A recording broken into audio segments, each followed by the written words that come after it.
Good morning friends. আজি ৰাতিপুৱাই মোৰ পাকঘৰৰ পৰাই মোৰ ভিডিঅ'টো প্ৰস্তুত কৰিলোঁ। আজি ৰাতিপুৱা মোৰ ল'ৰাটোৱে ফোন কৰিছিল, সি যিহেতু বেংগলৰত থাকে, আৰু ৰাতিপুৱা ফোন কৰিয়ে কৈছে, মা মোৰ কাৰণে যদি কুৰিয়াৰ কৰি পেলাই টেঙা পঠাই দিয়া তেতিয়াহ'লে লগতে সান্দহগুড়ি কেইটামান পঠাই দিবাচোন। আজিকালি ল'ৰা ছোৱালীয়ে এই সান্দহগুড়ি বহুতে খাইছে যদিও বহুতে খাই পোৱা নাই, কিন্তু তাক সুধিলোঁ আজি ৰাতিপুৱাই যে সান্দহগুড়িৰ কথা মনত পেলালা কেনেকৈ পৰিল? তেতিয়া সি ক'লে সৰুতে আইতাই খুৱাইছিল যে সেইকাৰণে মনত পৰিল। তেতিয়া মোৰো বেয়া লাগিল, যিহেতু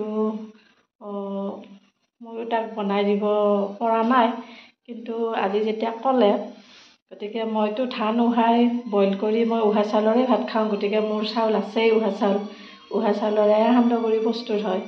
গতিকে মই ভাবিলোঁ মই তাৰ কাৰণে কেইটামান সান্দহগুড়ি বনাই পঠাই দিম।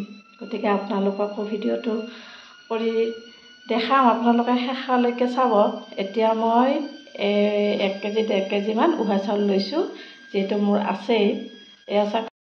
এইকেইটা উহা চাউল 1.5 কেজিমান হ'ব, আৰু এইকেইটা মই ধুই 1 ঘণ্টা 1.5 ঘণ্টামানৰ কাৰণে পানীটো যাবৰ কাৰণে থৈ দিম।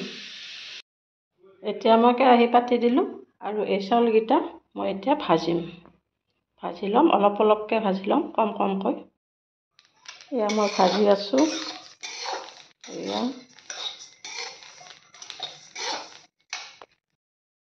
আৰু এনেকুৱা ৰঙচুৱা হ'লে আপোনালোকে চাউলকেইটা নমাই থ'ব, আৰু অলপ ঠাণ্ডা হ'লে মিক্সিত গুড়া কৰিব।